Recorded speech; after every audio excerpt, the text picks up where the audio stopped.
uma tragédia, uma coisa horrível. Eu nunca imaginei ver isso dessa maneira. Muito triste. Realmente muito triste a gente ver a nossa cidade desse jeito. Muito triste. Não tem treinamento que prepare a gente para aquilo que a gente passou. Você tá assim no quartel e vê chegar um caminhão trazendo vários corpos e eles colocando aquilo na quadra do quartel.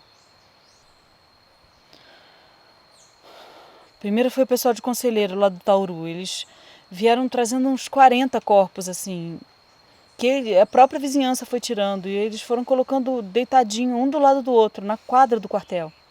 Tem treinamento no mundo que te ofereça preparo para isso. Na hora você vai fazendo o que você acha que é o melhor, o que tecnicamente você sabe que é o certo, né? E vai indo.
A gente aprende muito com a dor.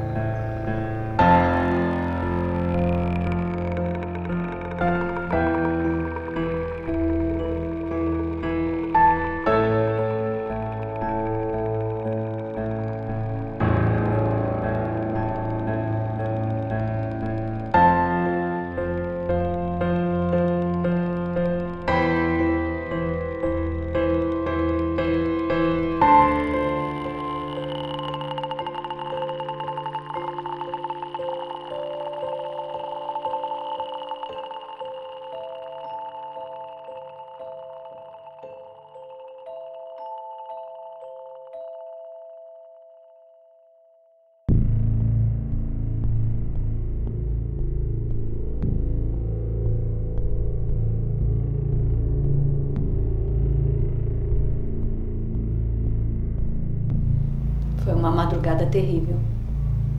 Chovia muito. Eu acordei quando vi minha tia gritar. Era 1h20. Tinha estourado a galeria e abriu um buraco no chão da casa. O banheiro, uma parte da cozinha afundaram. A parede rachou uns 2 dedos. Eu peguei meus filhos e carreguei para casa da minha mãe, que ficava na parte da frente do terreno. Levei um, depois o outro. Peguei meu computador também, que eu tinha me dado de presente de Natal. Minha mãe não queria que eu voltasse lá. Não dava para enxergar nada. Só dava para enxergar com os clarões do céu. Toda hora um clarão. Parecia que o mundo ia acabar. Tinha luz, tinha internet. Às 4 horas eu me arrumei e saí para trabalhar. Aí quando eu desci para pegar o ônibus em Olaria, o policial falou que era impossível passar, que Friburgo tinha acabado. E tinha morrido muita gente. Depois eu vi a lista. A Tamara, seu Zeca, o sobrinho. Até o ex-prefeito morreu. Tinha muita gente que eu conhecia. Parentes, amigos. Cada nome daquela lista mexia com as minhas histórias, com as minhas lembranças. A gente aprende muito com a dor. Peguei a Monte Líbano e subi pelas Brownie. E era um silêncio. Você sabe que eu não lembro de ter ouvido nem passarinho cantando. E eu não encontrava com ninguém. Tava tudo caído, mas não tinha ninguém pedindo ajuda. Tem muita gente boa nesse mundo. Mas tem muitos ocupados também. Uns 2 dias depois do dia 12, um sujeito, alguém que não tinha Deus no coração, saiu espalhando boatos de que a adutora tinha estourado, de que estava vindo um mundaréu de água e estava derrubando tudo que tinha pela frente, carregando tudo. As pessoas ficaram desesperadas, saiu todo mundo correndo procurando um lugar alto para se proteger. Veio um monte de gente subindo aqui o morro procurando acolhida aqui em casa. Meu namorado saiu lá do Rui Sanglar. Ele atravessou a cidade para ver se a gente estava bem. Levou sei lá quanto tempo, mas chegou. Ficou um pouco aqui com a gente, depois voltou aquele caminho todo.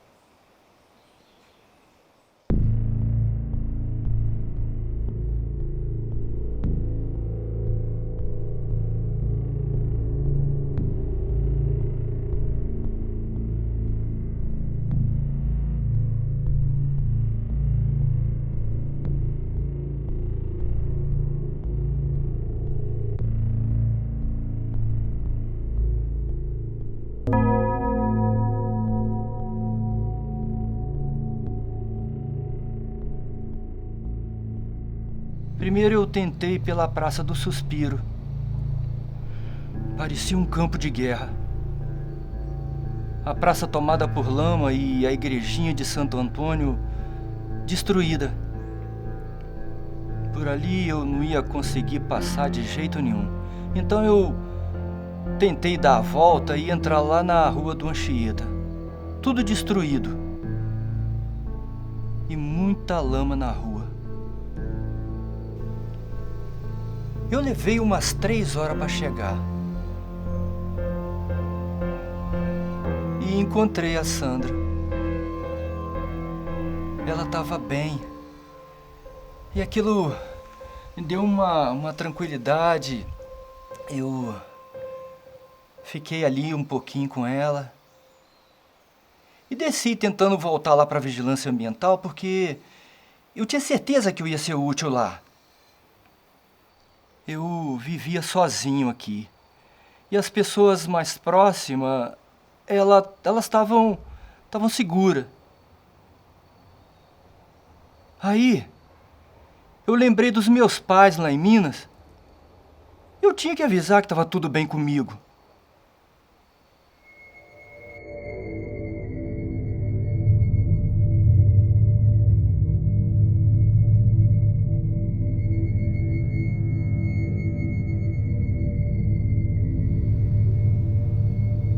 Dali para baixo, Nossa Senhora, meu Deus, muita terra, pedra, pau, árvore inteira caída, arrancada com raiz e tudo, e isso era por tudo quanto é canto. Muita água, muitos canos quebrados, a água caía dos barrancos, e eu caía a todo momento.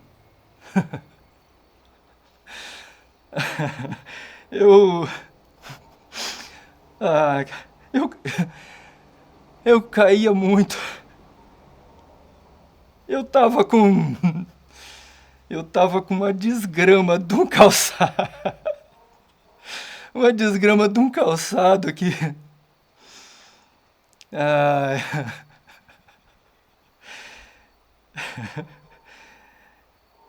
Eu não buzinei aquilo longe porque descalço ia ser bem pior.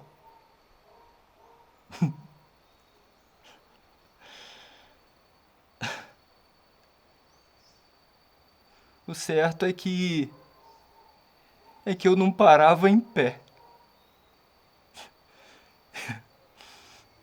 E num desses tombos, eu caí quase que em cima de uma criança. uma menina caída no canto de uma vala. Ela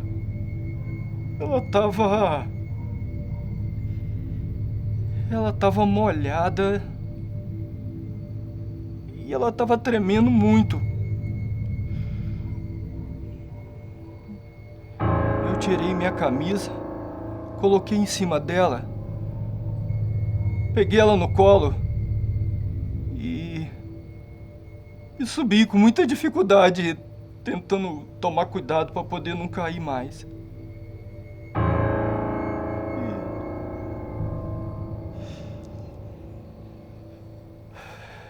Eu parei um montão de vezes para descansar os braços. Eu devia estar longe ainda, uns 2 quilômetros lá do hospital, quando eu comecei a ouvir barulho de trator, de máquina. E depois de uns 500 metros, eu ouvi voz. E eu gritei por ajuda. A criança,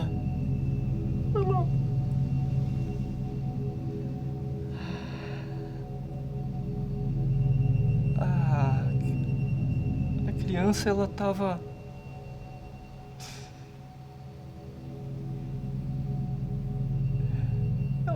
desfalecida no meu colo.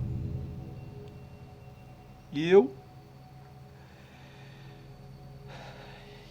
tava com os braços doendo muito. E eu tava muito cansado.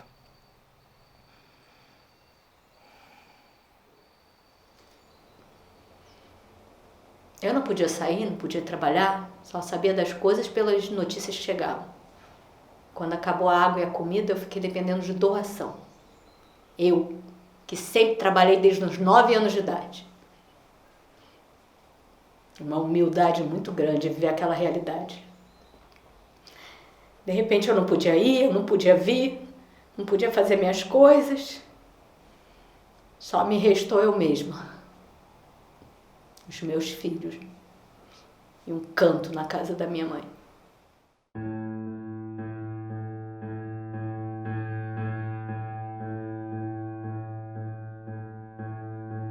No primeiro dia que eu tive num abrigo de crianças órfãs, no final da apresentação, foi uma brincadeira super emocionante, super legal, no final da apresentação a menininha chamada Kayla falou assim para mim: Belinha, você me leva para casa? Me põe na mala, minha mãe não tá mais aqui, eu não tenho mãe, não tenho pai, você me leva para casa? A minha vontade era de pegar aquela menina e levar para casa, mas eu não podia, estava no abrigo, né? Aquela, sem comentários, né? Aí eu fiquei muito mexida com aquela menina e falei: não, a Belinha vai voltar aqui, fica aqui que a Belinha amanhã volta.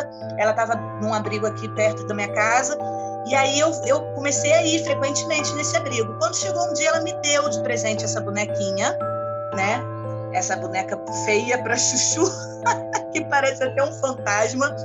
Mas é uma boneca que eu tenho muito apego, muito amor por essa boneca, porque eu ganhei em 2011 num abrigo de uma criança que tinha ficado órfã, né? E que ela falou: já que você não pode me levar, então leva a minha boneca para você lembrar de mim.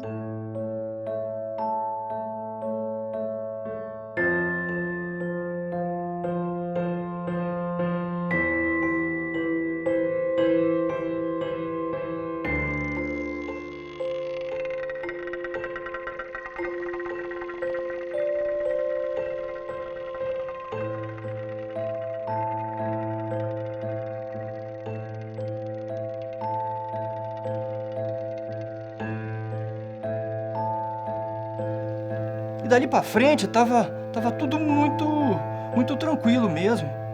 Muita máquina e muita gente limpando a estrada.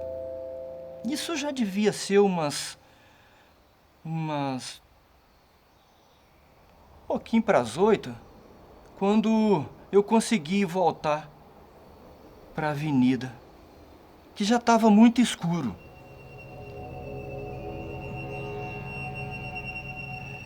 Claridade mesmo era só das ambulâncias, dos carros de bombeiro, dos carros de polícia passando para lá e para cá.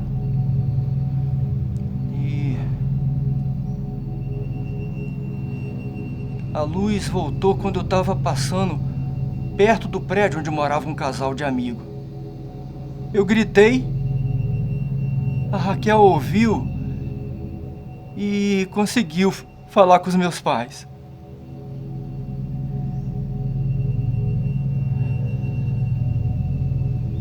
A volta para casa foi bem mais tranquila. Mas o meu sono...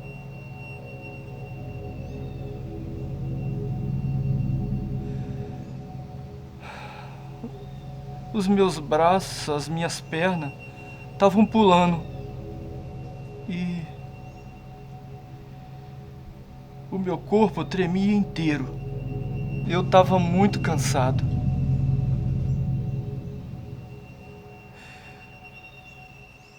Ficou difícil sonhar.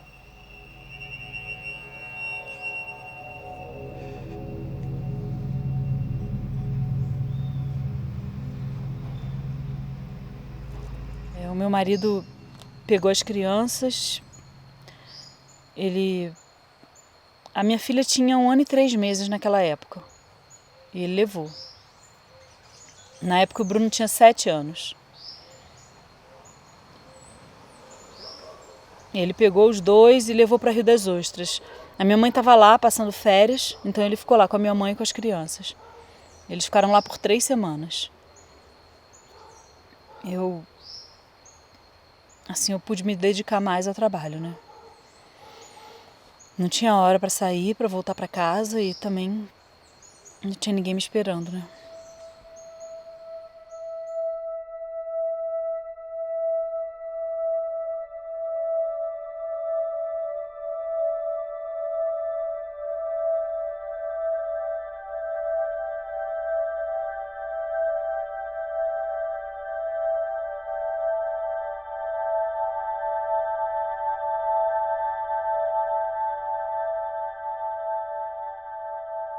Esta pedra é o que restou de uma pequena pirâmide que construímos em meu sítio. Sou estudante Rosa Cruz e na nossa ordem há uma cerimônia anual, antigamente chamada de Ritual da Pirâmide e que hoje é Cerimônia in Memoriam, em que é lembrada, na linha do tempo da tradição primordial, a origem e a história de nossa ordem desde o Antigo Egito. Por isso a pirâmide. Nesse ritual, cada membro coloca um pequeno tijolo para construí-la. Há toda uma simbologia.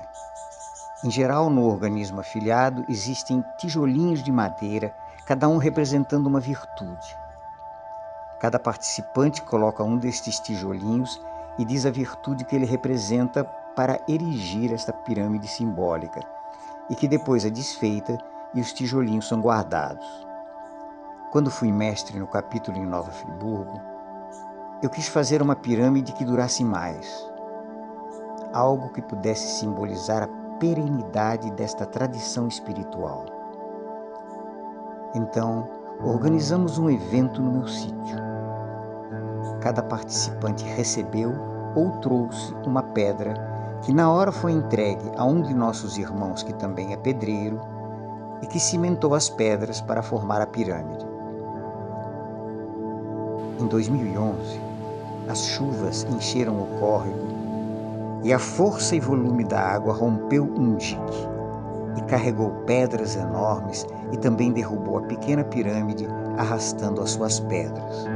Algumas delas ficaram e eu as coloquei ao redor de um canteiro. Esta eu tirei de lá e mostra a perenidade da pirâmide da tradição primordial.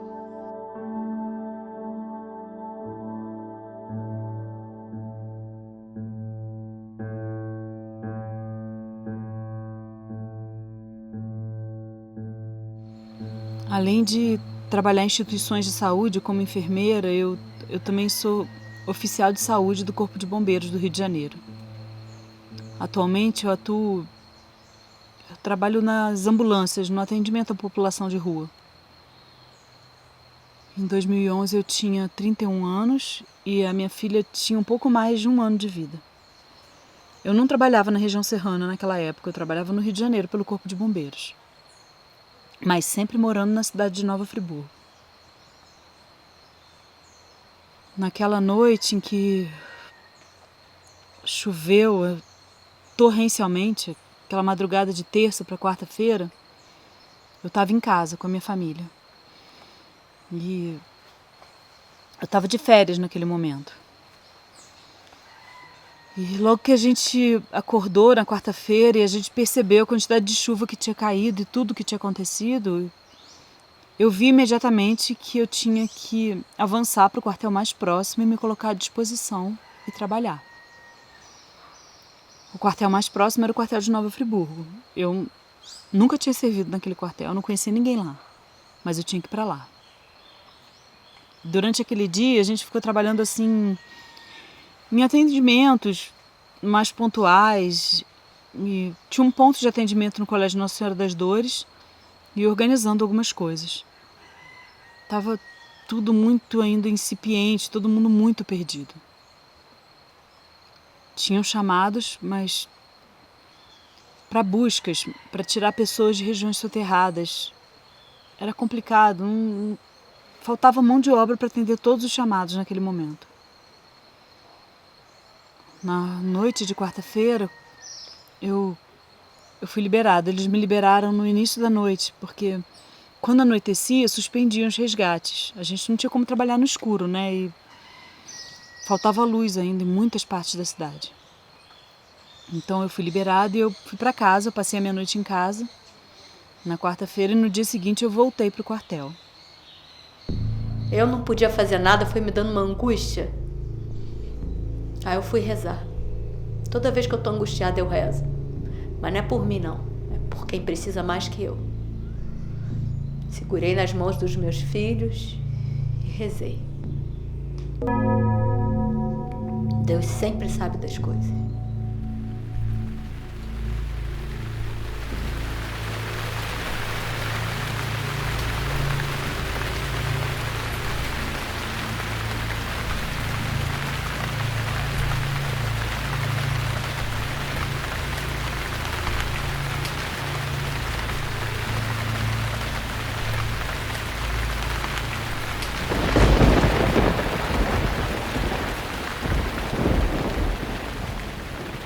Naquela noite, acordei de madrugada para tomar insulina e escutei a chuva. Aí eu ouvi o estrondo de um trovão, seguido de um estalo. Assim, não de uma vez só, aos poucos. Era um barulho que eu nunca tinha ouvido antes. Eu olhei lá para fora e vi que a chuva estava muito forte. A chuva naquela noite veio com muita força. O rio encheu e começou a transbordar as ruas. Eu já morei em muitos lugares, viu? Até lá no Amazonas. Então eu conheço chuva.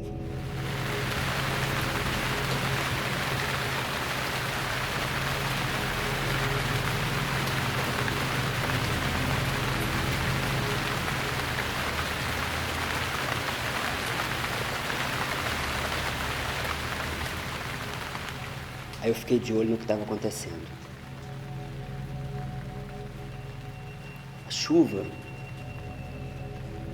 A chuva caía como balde de água.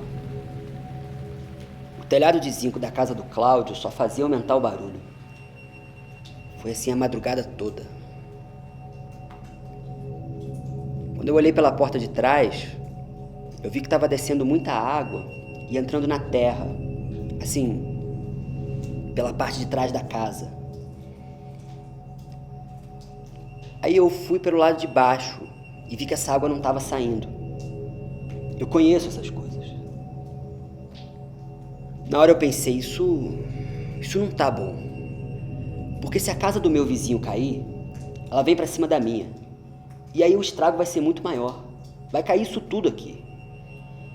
Pra cima da minha casa tinham mais 10 casas. Aí eu peguei meus documentos, calcei nas botas de borracha e saí chamando todo mundo. Eu acordei a vizinhança toda. Eu chamei todo mundo para sair dali, porque ali não estava seguro. A rua estava parecendo um rio. A água, ela já estava alcançando metade das minhas botas. Aí a gente foi para um prédio que fica do outro lado. O Moacir abriu pra gente. A gente entrou no prédio. A casa estava cheia. Quase todo mundo tinha ido pra lá. A maioria das pessoas estavam com o celular na mão, assim, sem conseguir falar nada com ninguém. Queriam saber notícias, né, de parentes, de amigos, de pessoas queridas que viviam em outros bairros. Então a gente olhou em direção da minha casa.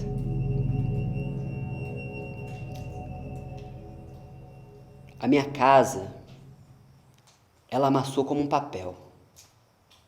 Ruiu e cedeu. As outras casas também caíram, caiu tudo. Não sobrou nada. Nada.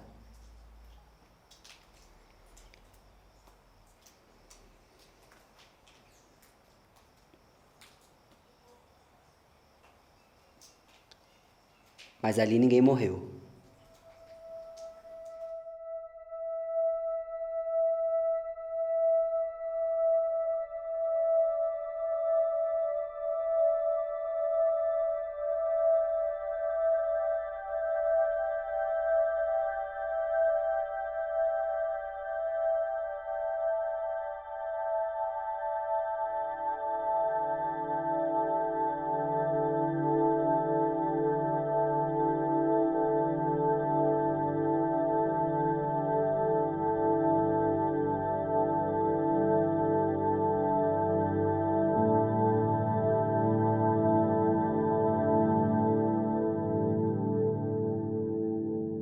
Tenho uma querida amiga que é freira. Ela visitava muito a gente na nossa casa. Em uma das visitas, o Tião falou para ela: Bárbara, a hora que você encontrar uma Santa Ceia que você acha que combina com a gente, traz pra gente colocar aqui na nossa cozinha, na nossa casa. Daí um tempo ela ganhou de presente de um padre holandês essa gravura. Ela falou: encontrei a Santa Ceia que combina com a família do Tião e da Mariane. Porque além de ter as figuras dos apóstolos, tem mulheres e crianças. E trouxe pra gente de presente. E a gente então pediu Raimundo para fazer uma moldura. Raimundo estava trabalhando na escola do Vale de Luz como professor de marcenaria, fazendo o curso de pedagogia Waldorf. Ele então faz essa moldura belíssima, com esses dois anjos como um portal, né? A gente ficou muito feliz, porque é uma gravura muito bonita. Meu nome é Raimundo, eu trabalho com madeira e ela me pediu que eu fizesse uma moldura. Então eu levei para casa, comecei a observar essa gravura e comecei a entalhar. E o que me veio em mente foi os anjos, como naquele momento, exato momento ali da Santa Ceia, eles estivessem ali, como eles estão em todos os momentos, né, que nos cercam, todos os momentos em que a gente toma decisões na vida, eles estão zelando por nós. E essa Santa Ceia, então, passou a ficar pendurada na cozinha da nossa casa, né? E a gente estava morando em Conselheiro Paulino, né? Eu, Tião e os 6 filhos. E em 2011, na noite da enchente, nós descemos todos, começamos a tirar tudo que ficava da cintura para baixo. Vamos tirando tudo, carregando para cima. E o quadro pendurado na parede, a gente falou: o quadro não precisa tirar, né? A casa foi enchendo. A gente começou a calcular de que a água ia chegar no 2º andar. Então esse quadro ficou debaixo d'água, muita lama. Quando a água baixou, eu olhei para o quadro e falei: bom, vamos ver o que dá para recuperar aqui, né? E para nossa alegria, a gravura não sofreu muito. Ou seja, ela foi protegida, né, pela moldura, pelo vidro, esses 2 anjos, né, como guardiões dela e da nossa casa, né, porque graças a Deus não aconteceu nada com a gente. E exatamente no dia do acontecimento da tragédia, eu saí de manhã para viajar para Juiz de Fora E exatamente naquela noite aconteceu a tragédia. Então eu creio que nesse momento também os anjos também me ajudaram e me tiraram daquele local, que minha casa foi atingida, os vizinhos meus próximos vieram a falecer.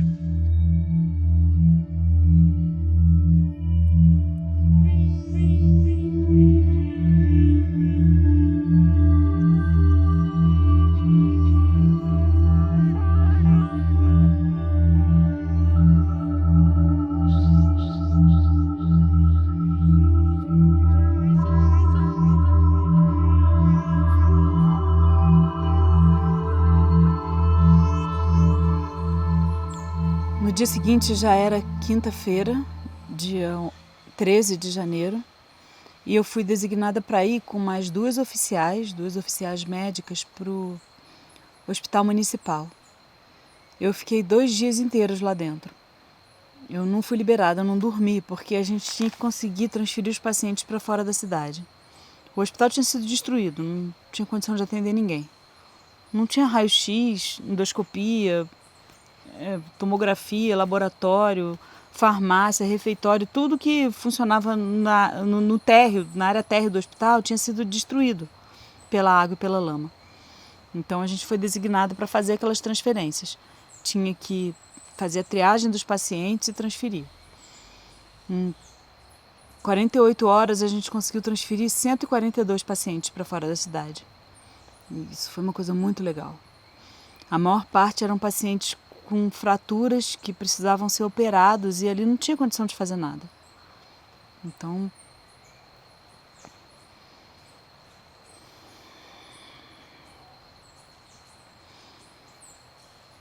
uma coisa que me impactou bastante foi que eu tive que transferir crianças sozinhas, sem os familiares. Não tinha sido encontrado ninguém. Então, eu tinha uma preocupação muito grande de registrar o nome daquele paciente, qual era o tipo de fratura, que era para depois aqueles pacientes serem identificados e conseguirem voltar para a cidade, né? Essa era uma preocupação que eu tinha. Eu acho que de todos esses trabalhos assim que eu fiz nesse pós-chuva do dia 11, essas transferências foi muito significativo, sabe? Porque foi determinante, foi assim um divisor de águas. Eram as pessoas mais vulneráveis que estavam ali sem atendimento e a gente conseguiu fazer o melhor. Eles iam de helicóptero, iam em ambulâncias, ia mais de um paciente em ambulâncias para otimizar a viagem. Foi um trabalho muito bom. Nova Friburgo, janeiro de 2011, dia 11 e 12, foi acometida por um verdadeiro cataclismo. Difícil, doído. Eu lembro que eu estava em casa, quando um amigo vizinho me ligou e disse: "Ô Sader, estou só te comunicando que sua loja está cheia d'água, mas não adianta você querer vir porque você não consegue passar. A água já está muito alta." Eu não tinha naquele momento como começar a trabalhar, começar a tirar a lama de dentro da loja, porque a lama pegava o nível de dentro da loja e ela vinha direto até a igrejinha, até aqui na porta do teatro. Era um nível só. E eu devo, inclusive, a 2 amigos que por 2 noites dormiram do lado de fora da minha loja para salvar um pouquinho do que ficou. Eu tive que aguardar que passasse uma máquina tirando a lama da calçada para que eu começasse a retirar a lama. E, literalmente, eu e meus filhos, nós fizemos isso, nessa retirada de lama. Não tinha quem fizesse. Eu podia estar com muito dinheiro no bolso, que não tinha uma mão de obra. E nós tínhamos pressa, pelo menos para consertar a loja. Muito bem. Na retirada da lama, aconteceu um fato muito curioso. Apareceu, lá no meio da lama, um saco plástico transparente com a bandeira do Brasil, dobradinha, hermeticamente fechado, não entrou lama, não entrou água. E eu pensei comigo, isso é um sinal E essa bandeira vai ser um símbolo aqui da minha loja.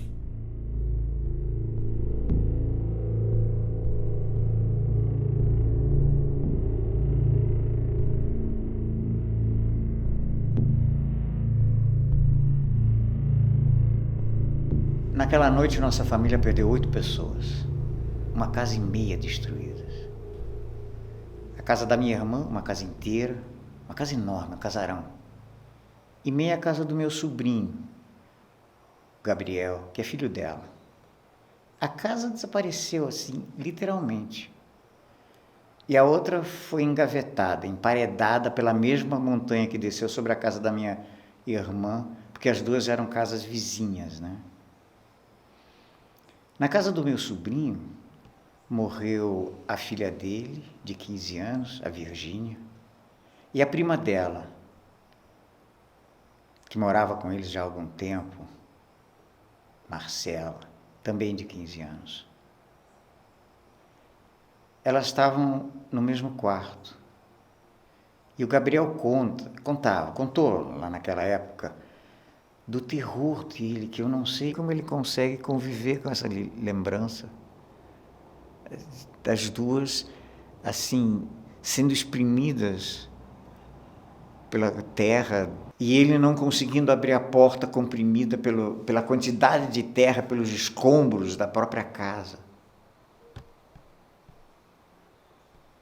Então, naquela casa foram essas duas sobrinhas, que a Marcela a gente tinha como sobrinha, né? Na casa da minha irmã, estava dormindo ela, que dormia no 3º andar, e mais abaixo a minha sobrinha, filha adotiva dela, a Cíntia, com o companheiro, o Roberto, e os 3 filhos. A Cíntia tinha sido adotada depois de uma enchente nos anos 90. Ficou órfã, bebezinho, sozinha no meio da enchente. Então tem essa coisa, né? Veio numa enchente, foi numa enchente.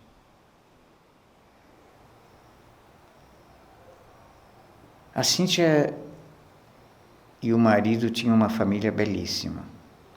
Tanto o Roberto quanto a Cíntia eram pessoas muito bonitas, assim, fisicamente, e os filhos também. Gustavo, que era o mais velho, está na faixa dos 14, 15 anos. A Lilian, a do meio, que era uma graça. E o Pedro, o mais novinho.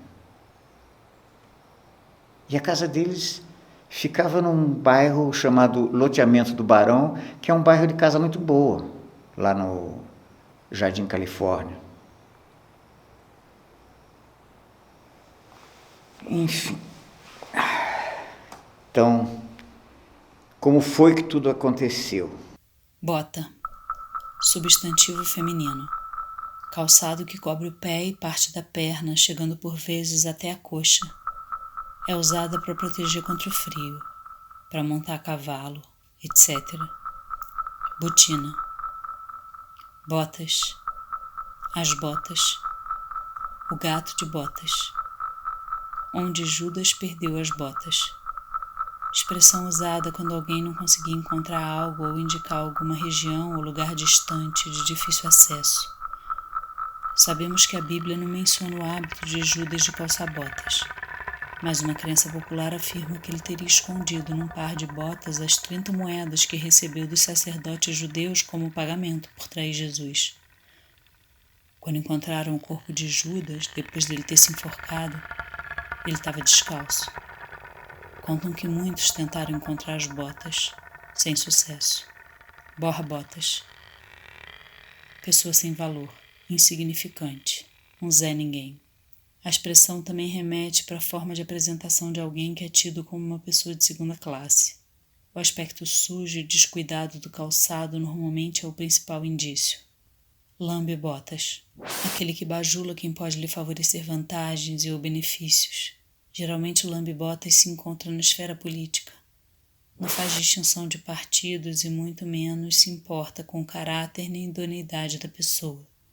O único interesse é obter a simpatia do poderoso. Noutro contexto, ele também bajula pessoas famosas. ricas, pessoas de classes sociais superiores à própria classe dele e pessoas em posição hierárquica superior. Bater as botas. A expressão pode ter se originado na primeira invasão holandesa ao Brasil, ocorrida em 1624, em que os negros, não estando acostumados com os armamentos que lhe foram dados, constantemente tropeçavam nas próprias botas, virando alvo fácil para os holandeses. Assim, os demais negros costumavam se referir àqueles que morriam dizendo que haviam batido as botas. Bater as botas. Falecer.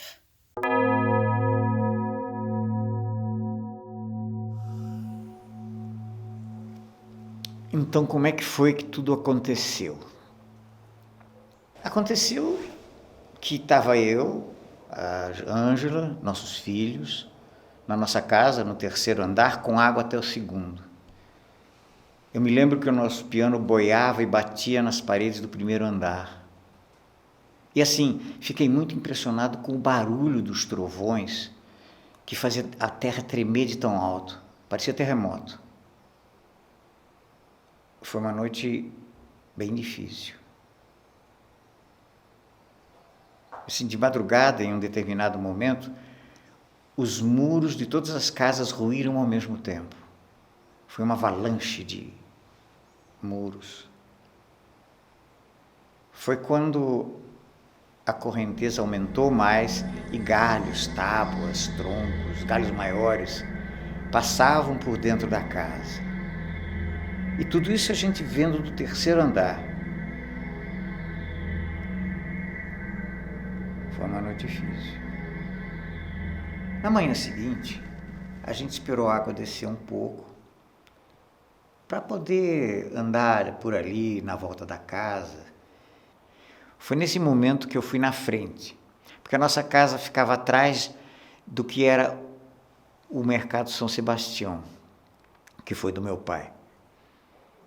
Tem uma varanda assim do lado, e eu ia indo pela varanda, quando veio ao meu encontro o meu irmão mais velho, Alceu.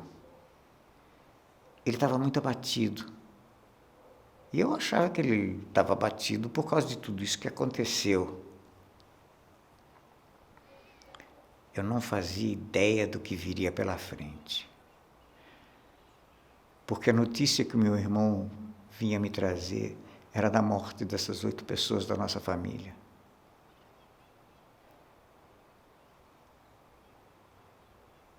Eu me lembro que ele deu essa notícia meio à distância, e os meus filhos mais velhos, o Gonçalo, a Laura, que tinha ficado fazendo companhia para minha mãe na casa dela, que é uma casa que fica na frente da nossa, vinha vindo.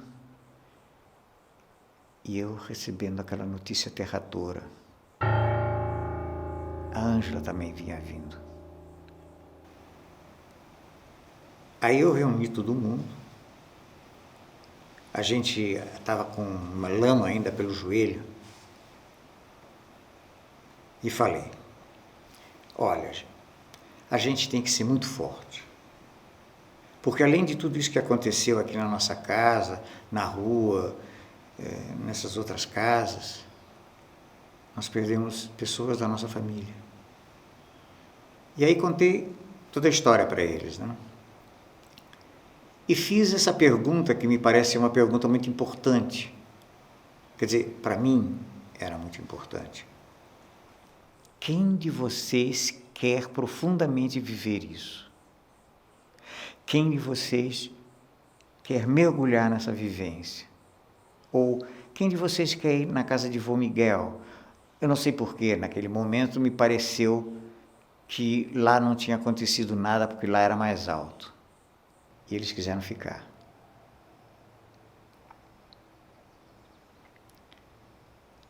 Bom, aí começou todo o processo, né? A primeira coisa que eu fiz foi ir na casa da minha irmã, lá onde ficava, né, a casa da minha irmã no local lá. O Gonçalo foi comigo. Não tinha passagem. A gente teve que subir uma montanha grande que tem aqui no centro de Conselheiro. E assim, eu me lembro daquela mistura de respiração resfolegante, de subir uma montanha com muita lama, e ao mesmo tempo aquela emoção do que é que a gente iria encontrar, né? E quando a gente chegou lá, era uma cena aterradora. Parecia que nunca tinha existido nada naquele local. Bom, então começou o processo de resgate dos corpos, né? Conseguimos uma máquina, aí a gente tinha aquela preocupação, né, da brutalidade da máquina e da delicadeza dos corpos.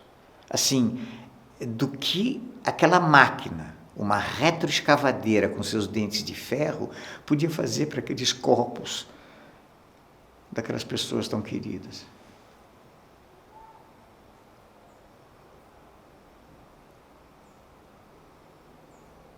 E aí foi, estávamos juntos lá, e à medida que a máquina remexia a lama, nós íamos atrás, catando, literalmente, objetos, né?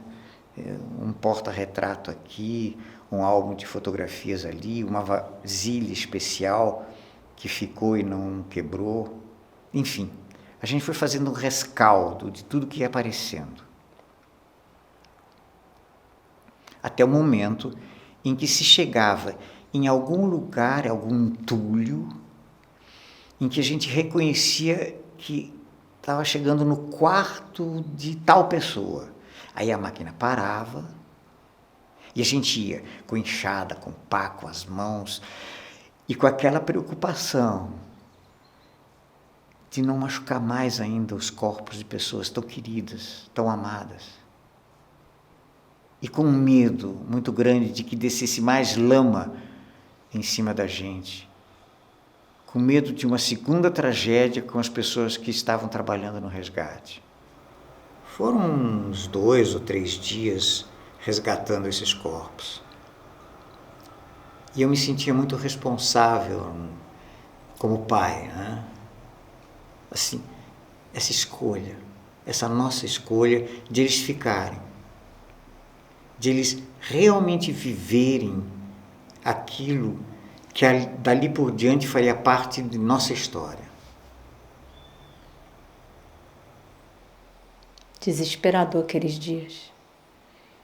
Até hoje, quando chove forte, me dá aquela sensação, aquele medo.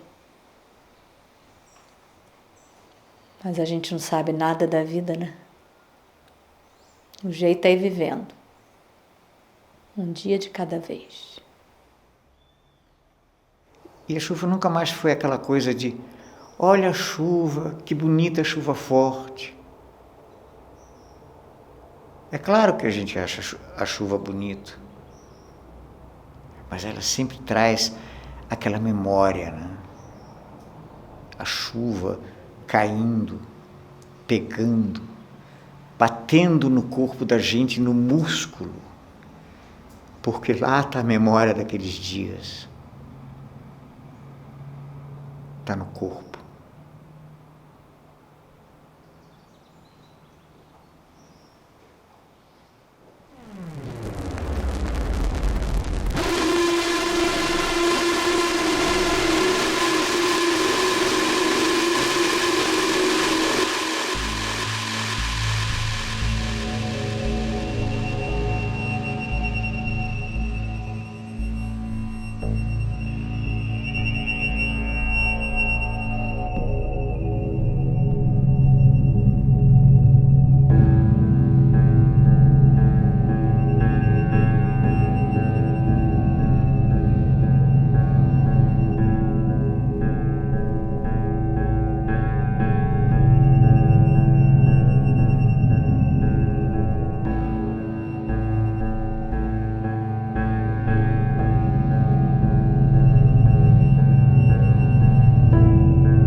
Treinamento nenhum no mundo prepara a gente para aquilo que a gente passou.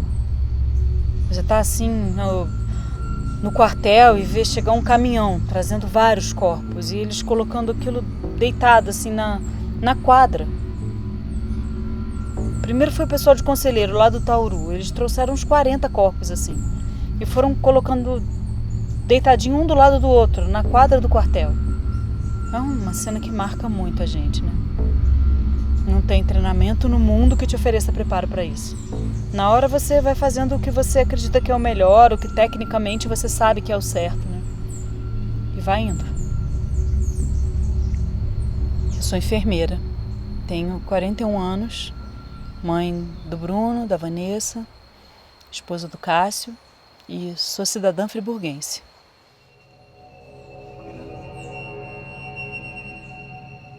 Adalberto Paulo Espíndola, Adalto da Silva, Adib Jorge, Adilson da Silva Moreira, Adra Eduardo Garcia Oliveira, Adriano da Silva Veiga, Alan Cunha Ribeiro, Ondina Despesani, Alessandro Soares, Alessandro Ferreira, Aline Duarte da Silva, Alisson Cunha Ribeiro, Alzenira Overney Gonçalves, Alzenira Paulino, Amanda Queiroz da Silva, Amarilza de Ribeiro Schneider, Ana Cássia Ribeiro dos Santos, Ana Clara Erde, Ana Júlia Cardoso, Ana Luísa Domingos, Andenira Gonçalves, Anderson Martins, Andréia Silva, Andréa Maria Barbosa, Andelina Teixeira, Ângela Rodrigues, Ângela Oliveira Damian, Selva Albertini, Antônio da Silva, Antônio Spizzani, Arcelino Rosa de Freitas, Arilton Pereira de Souza, Arlindo Santos Coelho, Arnaldo Costa, Artelino de Miru, Arthur Gabriel Domingues de Miru, Ataide Maximiliano da Silva, Zaf Bertamini Leite, Beatriz Simone Ravilati, Beatriz Silva, Benedito Belande Andrade, Bruno Cardinal, Caio dos Santos Oliveira, Caio Martins e Araújo, Camila Ferreira Alves, Camila Freze Souza, Carlos Daniel Faria, Carlos Henrique, Caroline Guerra e Silva, Caroline Silva, Clarissa Souza, Cláudia Lima, Clyder Lopes, Christian Cipriano, Cristiane Lopes Martins de Araújo, Dalva Raimundo, Daniela Ribeiro, Danilo Soares da Silva, Davi Soares da Silva Valentim, Dejaco de Castro, Jonéia E. de Lagoa, de João Herbert Rodrigues Santos, Dominique Ferreira da Silva, Edivaldo de Souza, Edneia Klein Teixeira, Elane Feiró, Elianete Conceição, Elisângela Paulino,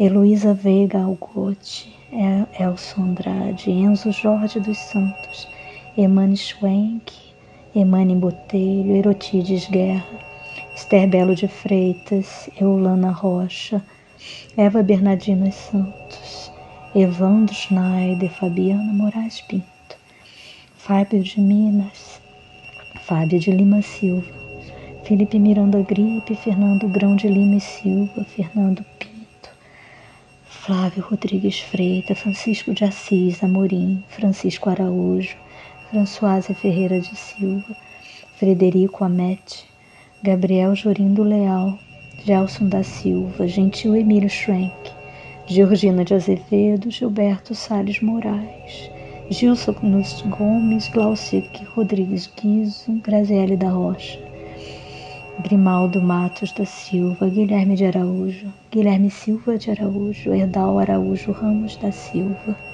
Helena Mascarenhas, Hermes, Antônio Reis Monerá, Yolanda Garrilha de Souza Camara, Isis Rodrigues da Silva, Isidoro Vermelinge, Israel Bezerra Ribeiro, Ivete de Souza, Jacilene Santos Ferreira, Jefferson Ferreira, Jefferson de Souza, Geusa Quintanilha, Geise Lopes, Jennifer de Souza Gomes, Jennifer Alves Pinto, Gicilane Barbosa, João Alberto Costa Rafael, João Vitor Domingues, João Vitor, Joane Levi dos Santos, José Antônio Amorim, José Cláudio Gripe, José Elias, José Fernando Teixeira da Silva, José Júnior Schwenk, José Luiz Perru, José Messias da Silva, Josinéia da Silva, Juliana de Souza, Juliane Barbosa e Silva, Júlio Lebianco, Jumar Caimbra,